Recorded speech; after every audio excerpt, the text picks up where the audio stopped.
Today's video is Flowers for Joanne in loving memory of her son, Bob Mack. Thanks for all your support, Joanne, and much love to you. Today we are doing some alcohol ink flowers.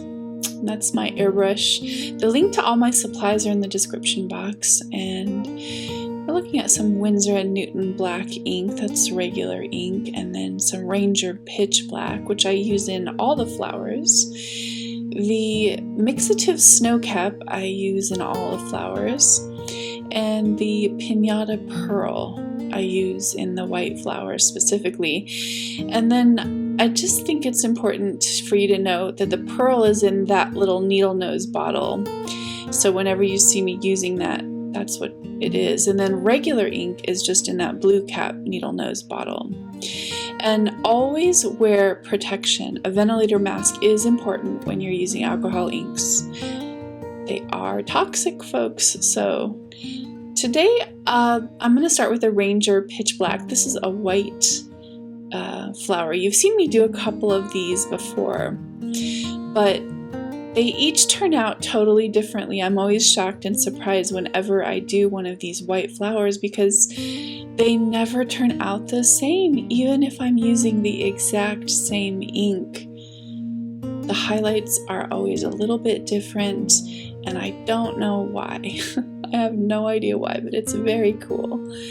I just use plain 99% isopropyl alcohol, and I don't use any blending solution or anything like that. And then I follow that with the Pinata Blanco Blanco alcohol ink and the pearl right behind it, so you can see.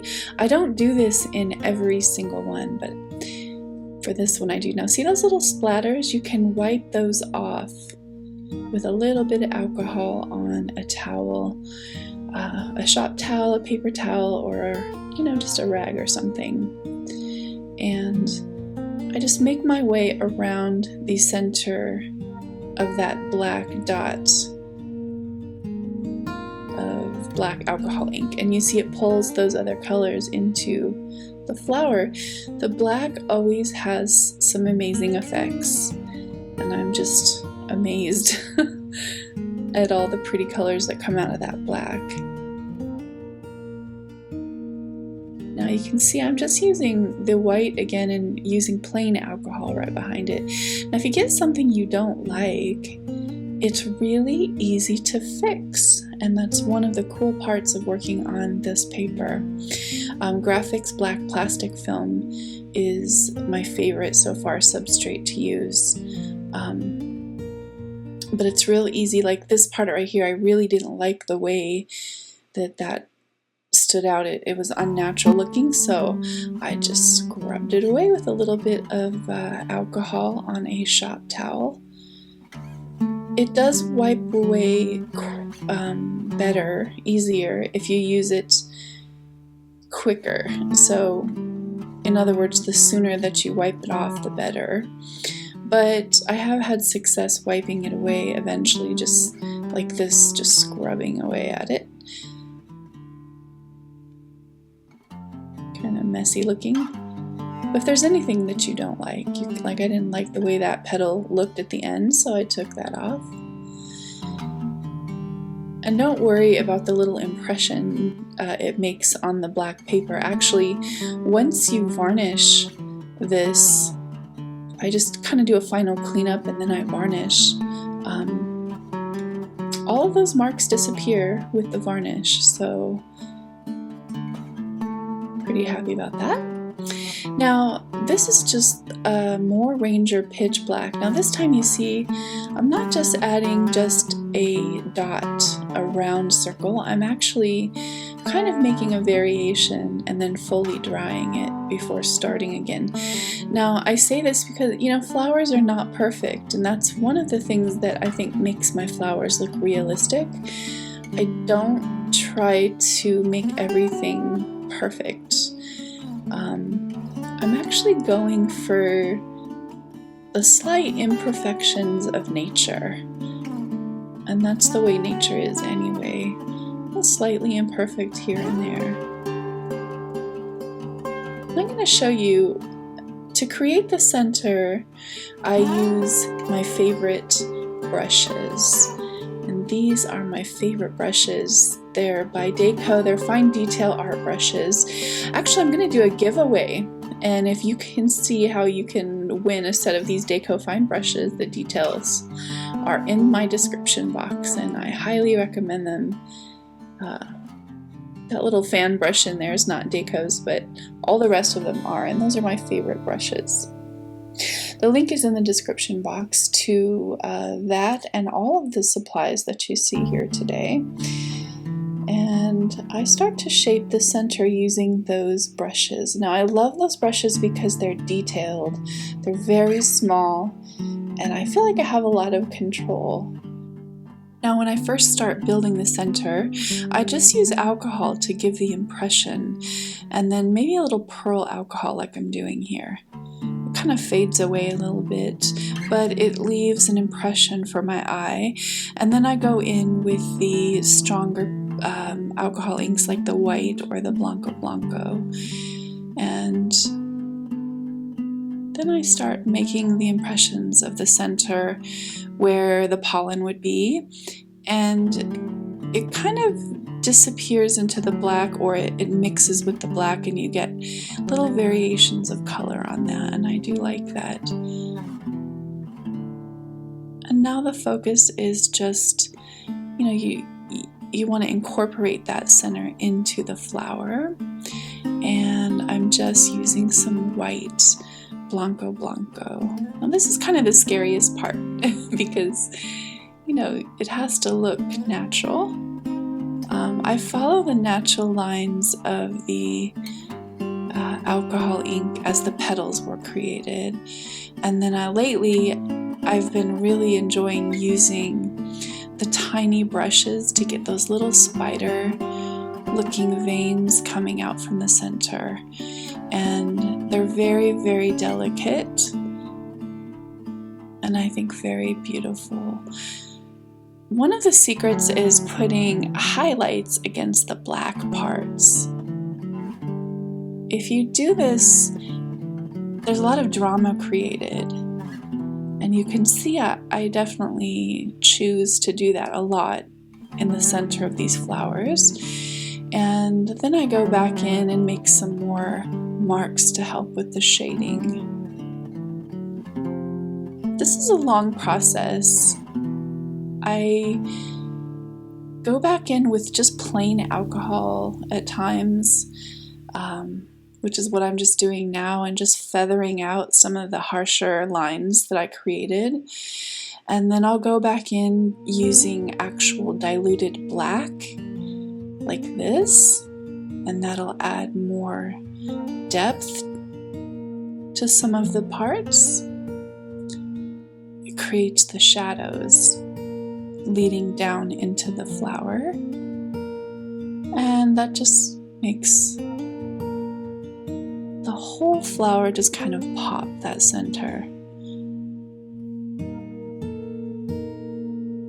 Look how pretty it is. I'm always amazed whenever I do one of these flowers.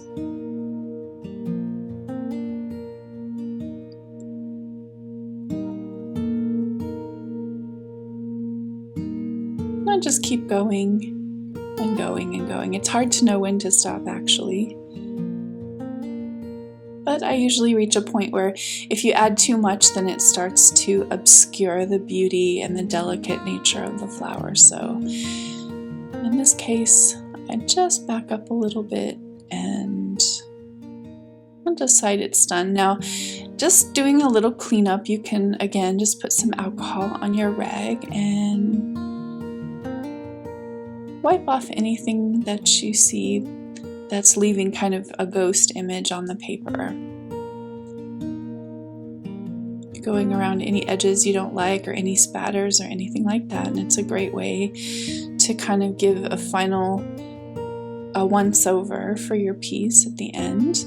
And for this I actually used a little alcohol and then retouched the center just to make the center a little bit brighter. And I'm going to show you this piece also in a little bit different light so you can see. This is my studio lights. And then when I moved it into my office later, really see how dazzling it is. Isn't that gorgeous? So that was number one. Number two flower, we are going to do a pink flower. Now this is a challenge for me. I've never done any color but white. So this is the same method, it's just using the pink alcohol ink by Ranger instead of the white pearl. So I decided, this is on black, of course, and this was kind of a challenge set by my mom, who said I sure would like to see these in some other colors, and so I decided to see what I could do. And I was trying to figure out how to get those colors to show up on the black paper. So regular alcohol inks don't tend to show up very well on this black paper unless it's white. So I knew I was going to have to add and incorporate some white into the piece to create some of those beautiful highlights. And I did that. But the pink that you're seeing that went down in the first layer, that's a pink pearl, by the way. There's the whole flower with the beautiful white over the top. And then I started laying in the, I believe that was the snow cap with the alcohol behind it. And then we added the center, the black center, and made sure that it dried.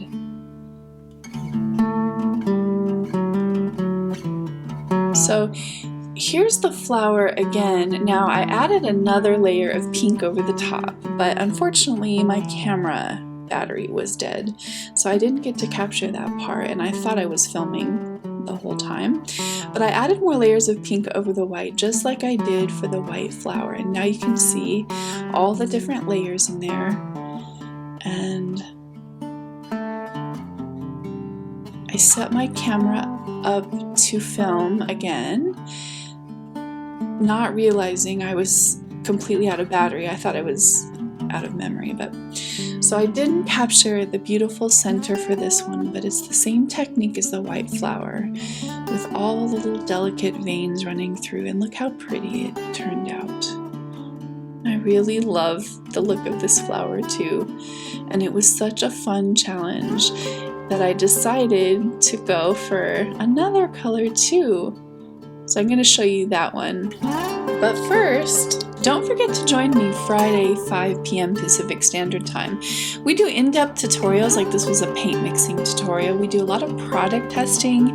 This is a really fun opportunity for you to learn about some products you may have not seen or not tried yet, and to get my opinion. It's fun to check out the new products. I try to have something new every couple of weeks, so maybe some things that you haven't tried yet, some brands you haven't tried, and to see how to put them into play.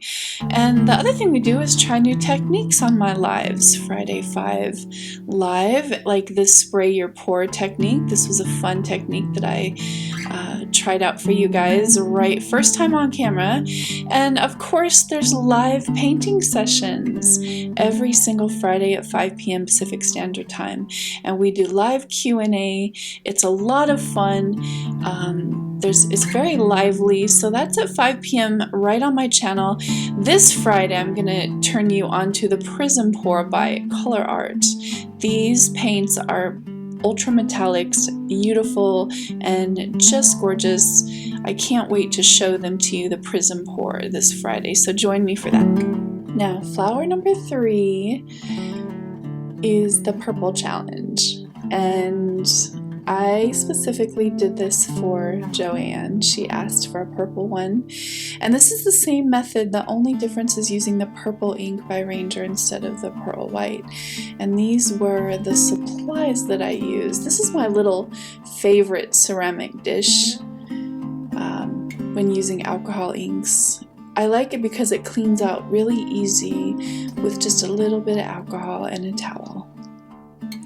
We have the purple alcohol ink, black snowcap, pearl, regular alcohol, and the detail brushes. That little one up there was a slate color I decided not to use, but I wanted to tell you, whenever you're using the alcohol pearl inks, you see the sediment that's at the bottom. There's a little roller ball down there. You have to shake it, shake it, shake it, shake it. You have to completely shake it up until you don't see any of that sediment at the bottom, and it's totally clear, and you hear that roller ball freely moving around. Now this is the airbrush. My poor airbrush it's covered in paint right now, but the link to supplies are in the description box, including the airbrush that I recommend. And this is Grafix black paper. I'll have a link to that as well. And I love this Grafix paper. It's my absolute favorite because, as you see, it cleans off very easily. And just one of these flowers I thought I would show you in real time. So I'm going to do this one right in real time. I'm going to show you. The initial layer, once you get the hang of how to use your airbrush, I'm literally pushing down the little button and releasing air. It blows the ink onto the paper, and the force of the air is what creates the depth in the flowers. You can see some of the parts are thicker and some are thinner, and those thin parts add that translucency. Now I have my airbrush set on 25 psi, and I just pretty much keep it on that because that's what I enjoy, and I've gotten used to that setting. I have a little condenser on the end of my airbrush that catches water droplets too. So if you're having trouble with your airbrush for any reason, that's might be one of the issues. For me it was. And now I just go through again and just clean up the little splatters. It's really easy that way, and that is why I love this paper by Grafix. Now I'm adding again a black center, and then starting with the snow cap and some alcohol ink behind it, making the highlights.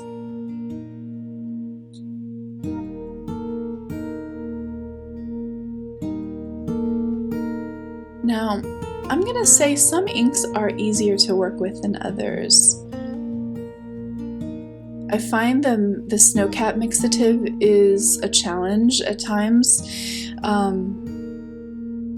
It doesn't always work out. Sometimes it curdles, and I don't know why. I also noticed that when the inks get too thick, like I have too much pearl layered over each other's, or too much snow cap layered on top of one another, it starts to curdle and break apart, which I don't love. So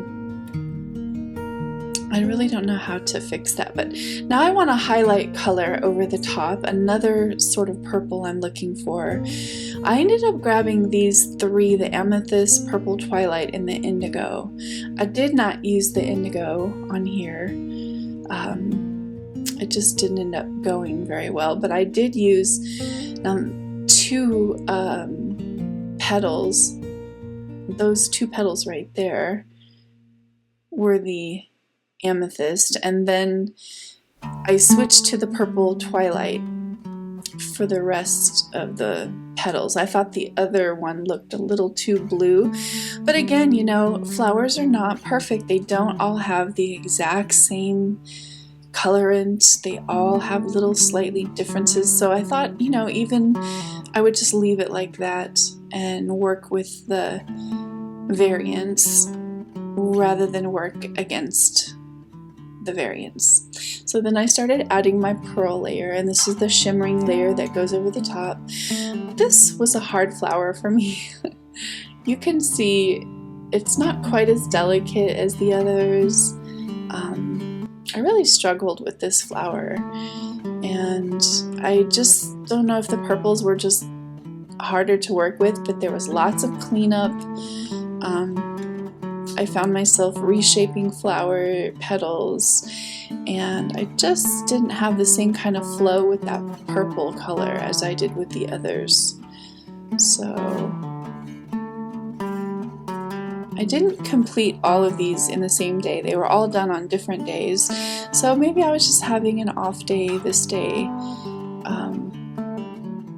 But I decided to persist because I really wanted to make this special for Joanne and cheer her up. So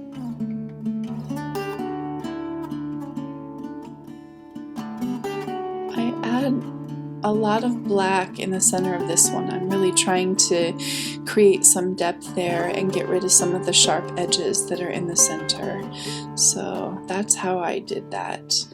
Now, you see a lot of ghost images there on the canvas, and again, don't worry, those will go away once you do your final cleanup and then you do your varnish.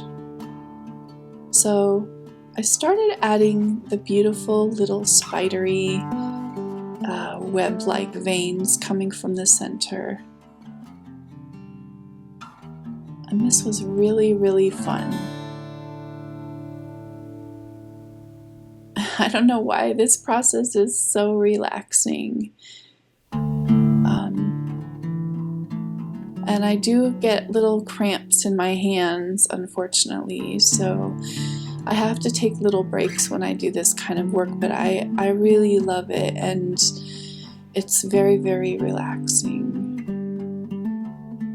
So now I start to shape the center, and again, I just start with kind of a rough sketch, and then I just build from there. Just go in with the black, and it makes a depth. But then the center can't really look like it's just floating in a pool of black either. So, you know, you have to do things to draw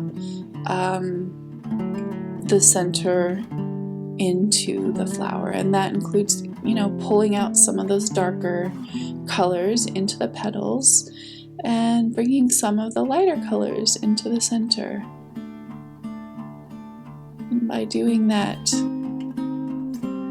it brings a sense of balance to the flower.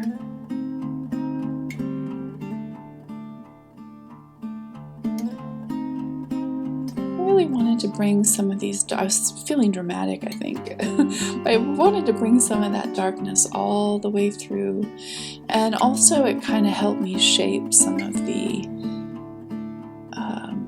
flowers that maybe had gotten a little too busy with layers, if you know what I mean. So I did that, and then I just used my dotting tool. This is for like mandala painting, I think, but I find it helpful, and I was just dotting it into the white ink snowcap and putting it in the center. Now, if you like this video, there's a lot of ways that you can support this channel. Please support this channel. It's been a couple weeks since I've had any support, and I would really appreciate your support. There's an Amazon shop you can shop in, and that is at no extra cost to you. You can leave a tip in the tip jar, and the link is in the description box, where small donations are welcome. There's also a shop. You know, you can always buy art if you see a painting that you like. I am making these beautiful flowers for commission. So if anyone is interested in having a flower like this, I will make one for you, and I will experiment with other colors. If you see a color or you know a color you think you might like, you can let me know, and I would love to paint one of these for you. $99 is all I'm asking. That includes shipping internationally. So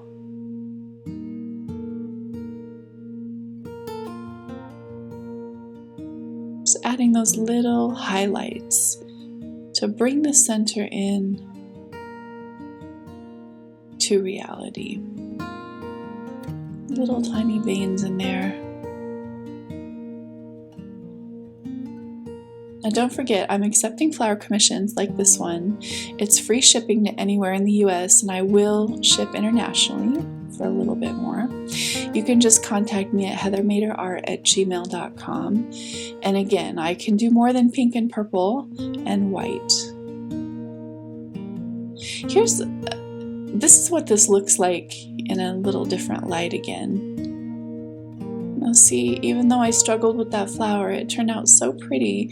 Now don't forget, you need to sign your artwork, and I use a pen and quill and some of that Winsor & Newton white ink. And I just signed my name and the date at the very bottom. I like this because it's a very delicate little signature for a delicate flower. I'm also going to tell you, you need to seal your alcohol ink paintings. You have to protect them from UV light and from any kind of damage. So the first thing you need to do to finish that is to spray the Carmar varnish over the top. And here is the instructions on how to do that. And then the second thing is to provide a UV coating over the top to protect it. So thanks so much for joining me today. I love you guys, each and every one of you. I appreciate all of you. And I can't wait to see you this Friday, where we look at the prism pour and we do more fun stuff together. And as always, I can't wait to see you next time. Take care. Bye-bye. Don't forget to subscribe and hit all notifications so I can make more art videos just for you.